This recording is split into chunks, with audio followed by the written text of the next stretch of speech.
नमस्कार, स्वागत है आपका द न्यूज पर। मैं हूं आपके साथ शिप्रा सैनी। महाराष्ट्र में जो राजनीतिक उथल-पुथल का दौर लगातार जारी है, इन सब के बीच अब उद्धव गुट के नेता संजय राउत का बड़ा बयान सामने आया है। संजय राउत ने ये दावा किया है कि आने वाले दिनों में महाराष्ट्र का मुख्यमंत्री बदल सकता है। ये बड़ा दावा उद्धव गुट के नेता संजय राउत की ओर से किया गया है।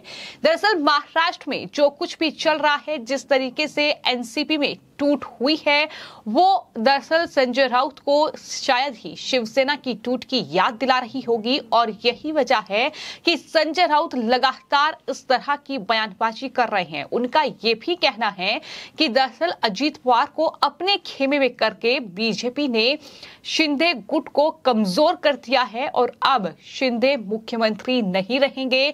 अब अजीत पवार या फिर देवेंद्र फडणवीस मुख्यमंत्री बनेंगे। ये दावा लगातार संजय राउत की ओर से किया जा रहा है। हालांकि ये तो आने वाले वक्त में ही स्पष्ट होगा कि क्या कुछ राजनीतिक घमासान जो है वो महाराष्ट्र में देखने को मिलेगा, लेकिन संजय राउत की बयानबाजी का दौर लगातार जारी है। इससे पहले संजय राउत बीजेपी को सीरियल पार्टी ब्रेकर भी कह चुके हैं, जिसका जवाब बीजेपी के नेता नारायण राणे की ओर से दिया गया था और ये कहा गया था कि संजय राउत जो हैं वो पागल हो गए हैं। संजय राउत पागल हो गए है। वो खुद का भवितव्य का सोच बोलना, हमारी सरकार का भवितव्य के बारे में मत सोच। हमारा सरकार मजबूत, 24 तक चुनाव होने तक हमारा सरकार रहेगा, एकनाथ शिंदे मुख्यमंत्री रहेंगे। ऐसा चुनाव नजीक आएगा जैसे महाआघाड़ी के काफी नेता आ जाएंगे। लेकिन पवार साहब का कॉन्फिडेंस काफी हाई है कि मैं पार्टी को फिर से खड़ा कर लूंगा, लोग मेरे साथ हैं, मैं लोगों के बीच जाऊंगा। पवार साहब इसके पहले भी सेम कहते थे, मेरे साथ है, पार्टी मजबूत है, मैं अध्यक्ष हूँ। तो उनके ही सामने ये सब 40 लोग निकल गए। इतना आसान नहीं है पार्टी फिर खड़ा करना आज के तारीख में। और इधर तो सरकार है, इधर सरकार है, दिल्ली में सरकार है, आसान नहीं है। सबसे पहले बात करेंगे संजय राउत के नए बयान की। संजय राउत ने क्या कुछ कहा है वो दरअसल मैं आपको बताऊंगी कि आखिर संजय राउत जो लगातार महाराष्ट्र में उथल-पुथल का दौर जारी है उस पर क्या कुछ कह रहे हैं। अब संजय राउत का एक नया बयान सामने आया है, जिसमें उन्होंने ये कहा है कि जिस तरह से अजीत पवार को लाया गया है, इसकी जरूरत नहीं थी। पूरा बहुमत उनके पास था, 170 तक उनका आंकड़ा हो गया था। फिर भी अजीत पवार जैसे वरिष्ठ नेता और कुछ विधायक को उनके सामने लाकर शिंदे गुट को चुनौती दी गई है। शिंदे गुट की पावर खत्म कर दी गई है। आने वाले दिनों में मुख्यमंत्री बदल सकता है, ये संजय राउत का बयान सामने आया है। सवाल यह है कि संजय राउत आखिर इस तरीके के बयान क्यों दे रहे हैं। जिस तरीके से उन्होंने शिंदे गुट का जिक्र किया है, क्या वो शिंदे गुट को भड़काने की कोशिश कर रहे हैं? क्या उनके खेमे में जो विधायक हैं, क्या उन्हें भड़काने की कोशिश कर रहे हैं कि अगर अजीत पवार अपने विधायकों के साथ उनके इस गठबंधन में शामिल हो गए हैं तो उसके बाद शिंदे गुट की पावर खत्म हो जाएगी, मुख्यमंत्री शिंदे नहीं रहेंगे, उनकी पावर कम हो जाएगी। तरह के बयान देकर संजय राउत जो है वो सरकार को तोड़ने की कोशिश कर रहे हैं महाराष्ट्र में। ये फिलहाल बड़ा सवाल है जो कहीं ना कहीं उनके बयान के बाद लगातार उठ रहा है। लेकिन आपको ये भी बता दें कि संजय राउत का ये कोई नया बयान नहीं है।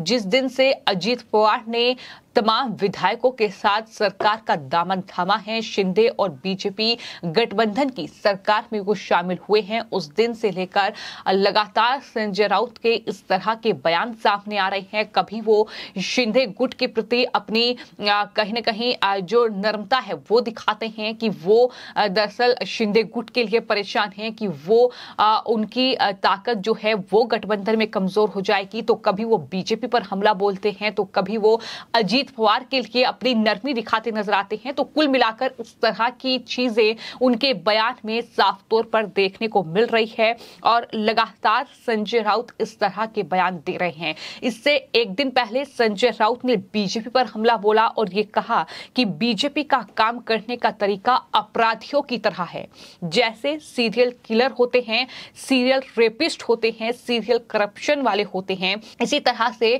जो बीजेपी वाले हैं वो सीरियल पार्टी ब्रेकर हैं, ये संजय राउत की ओर से कहा गया था। और जैसे ही संजय राउत का ये बयान सामने आया, वैसे ही बीजेपी के नेता नीतीश राणे ने संजय राउत पर बड़ा हमला बोला और एक तरीके से जवाब जो है वो संजय राउत को दिया गया। आज एनसीपी जब बीजेपी के साथ आ चुकी है, तभी संजय राउत जी का गुलामगिरी करने का पूरा रोल ही खत्म हो चुका है, क्योंकि उन्होंने गुलामगिरी करते करते ही वो अपनी राजनीति चमका रहे थे।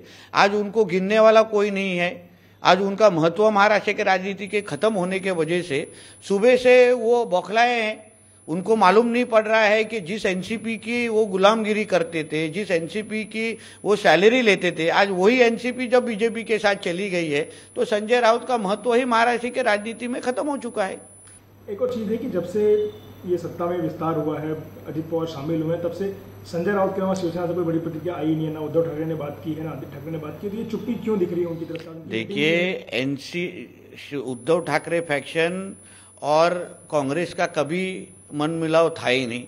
उनका सारा धंधा या वो सारा दुकान उनका एनसीपी के ही पे ही जोर पे चलता था। और सब अभी जब एनसीपी ही बीजेपी और हमारे शिवसेना के साथ आ चुकी है, तभी उद्धव ठाकरे, आदित्य ठाकरे, संजय राउत ये सारे बेरोजगार हो गए, सब अनएम्प्लॉयड हो गए। इनको कोई पहचानता ही नहीं है, पूछेगा ही नहीं कोई, क्योंकि इनका सारा अस्तित्व ही पवार साहब के ऊपर था और पवार साहब की ही एनसीपी जब आज बीजेपी के साथ आने के बाद आज सारे के सारे राजनीतिक बेरोजगार हो गए।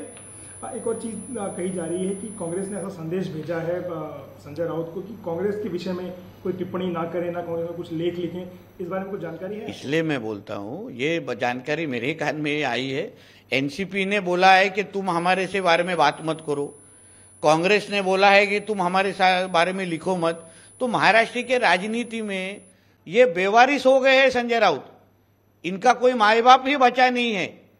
इसलिए सुबह का सामना जैसे कोई पढ़ता नहीं है, वैसे संजय राउत के पत्रकार परिषद आज देखने वाले लोग ही खत्म हो चुके हैं। क्योंकि जिनके साथ वो महाविकास आघाड़ी में बैठे थे, जिनके साथ वो पटना में जाके बैठे थे, उन्होंने ही बोला है कि तुम तुम्हारा मुंह मत खोलो, तो संजय राउत को सुनेगा कौन? कांग्रेस की विधायक दल की आज बैठक है और कांग्रेस के कुछ नेता पहले ही कह चुके हैं कि अब चूंकि एनसीपी के पास नंबर्स नहीं है और एनसीपी के लोग काफी सत्ता के साथ चले गए, तो नेता विपक्ष पे हमारा दावा बनता है। अगर वो दावेदारी करते हैं तो कुछ दिक्कत में आएगी एमवीए और ज्यादा? नहीं, एमवीए ऑफिशियली खत्म हो चुकी है, क्योंकि एमवीए में एनसीपी, उद्धव ठाकरे गठ और कांग्रेस बन के एमवीए था। जब भी एनसीपी ही अगर बीजेपी के और शिवसेना के साथ में आ चुकी है तो भी एमवीए खत्म हो चुका है। एमवीए को रेस्ट इन पीस बोलने का वक्त आ गया है। अभी एमवीए ऑफिशियल रहा ही नहीं है। उनकी तरफ से उन्होंने ये कहा कि जो एनसीपी संजय राउत को वेतन देती थी, अब एनडीए सरकार में वो शामिल हो गई है, जिसका मतलब ये है कि महाराष्ट्र की राजनीति में संजय राउत का महत्व जो है वो अब खत्म हो गया है। उद्धव ठाकरे गुट और कांग्रेस के बीच कभी भी अच्छे संबंध नहीं थे। अब जब एनसीपी एनडीए के साथ आ गई है तो उद्धव ठाकरे और आदित्य ठाकरे सभी राजनीतिक रूप से बेरोजगार हो गए हैं। एमवीए अब आधिकारिक तौर पर खत्म हो गया है। एमवीए को रेस्ट इन पीस कहने का समय आ गया है। इस तरीके से नीतीश राणे ने संजय राउत पर हमला बोला और कहीं न कहीं ये कहने की कोशिश की कि संजय राउत की ये सिर्फ और सिर्फ बौखलाहट है, क्योंकि अजित पवार ने न सिर्फ एनसीपी को तोड़ा है बल्कि महाविकास आघाड़ी को भी बड़ा झटका दिया है। और उसके बाद ये तय माना जा रहा है कि महाविकास आघाड़ी भी टूट जाएगी। वो इसलिए हम कह रहे हैं क्योंकि दरअसल एमवीए में जहां कांग्रेस पार्टी भी शामिल है, उद्धव गुट शामिल है, इसके अलावा एनसीपी भी एमवीए का हिस्सा है। लेकिन मौजूदा वक्त में जो स्थिति है वो ये है कि जहां उद्धव गुट के पास पहले ही विधायकों की संख्या कम हो चुकी है, तो वहीं एनसीपी जो टूट चुकी है उसमें अब शरद पवार गुट के पास विधायकों की संख्या कम है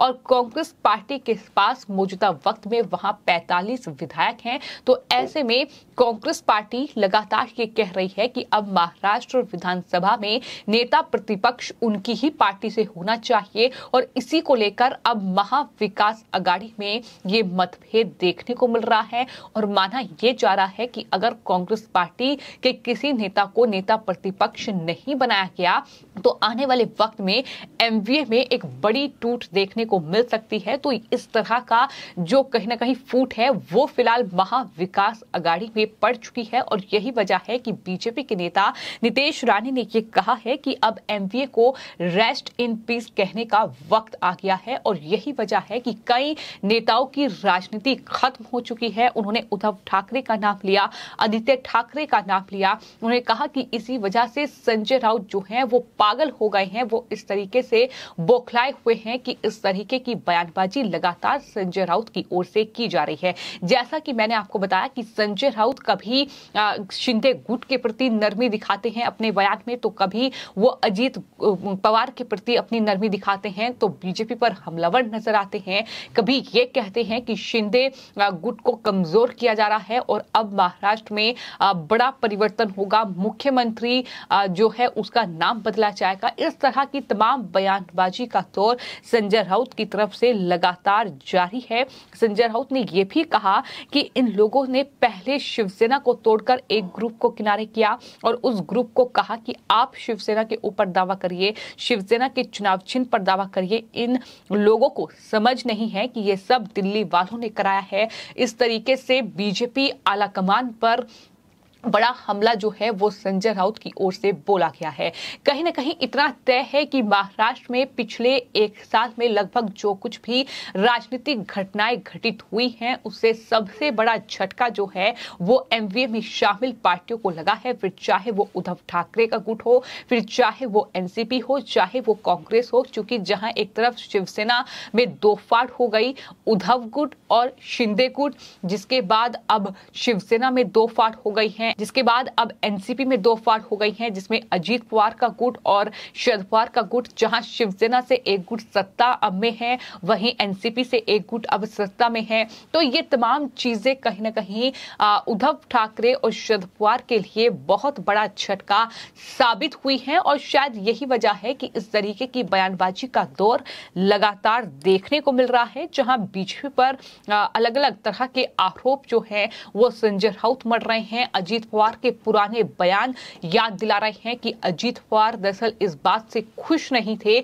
जब एमवीए का गठबंधन हुआ और शिंदे को मुख्यमंत्री बनाने की जो तैयारी थी वो की गई कि शिंदे के अंडर वो काम नहीं कर सकते, लेकिन अब यही अजीत पवार शिंदे के अंडर काम कर रहे हैं। तो इस तरीके से लगातार संजय राउत बयानबाजी करके मौजूदा वक्त में जो महाराष्ट्र में फिलहाल सरकार है, ये जो 3 पार्टियों की सरकार है, उसमें कहीं ना कहीं सेंध लगाने की कोशिश कर रहे हैं, उसमें फूट डालने की कोशिश संजय राउत की ओर से की जा रही है। लेकिन आने वाले वक्त में देखना होगा कि आखिर क्या कुछ बड़ा राजनीतिक घटनाक्रम जो है वो महाराष्ट्र में देखने को मिलता है। लेकिन फिलहाल इतना तय है कि संजय राउत के जो बयान सामने आ रहे हैं, जिस तरीके से वो बीजेपी को सीरियल पार्टी किलर बता रहे हैं, सीरियल पार्टी ब्रेकर बता रहे हैं, जिस तरीके से वो दावा कर रहे हैं कि बीजेपी ने शिंदे गुट को कमजोर कर दिया है, तो उनके बयानों का असर क्या होगा और क्या कोई बड़ा राजनीतिक परिवर्तन आने वाले वक्त में भी महाराष्ट्र में देखने को मिलेगा, या आने वाले वक्त में ही तय होगा। फिलहाल आपकी इस पूरे मामले पर क्या कुछ राय है, हमें कमेंट बॉक्स में जरूर लिखें और चैनल को सब्सक्राइब करें। धन्यवाद।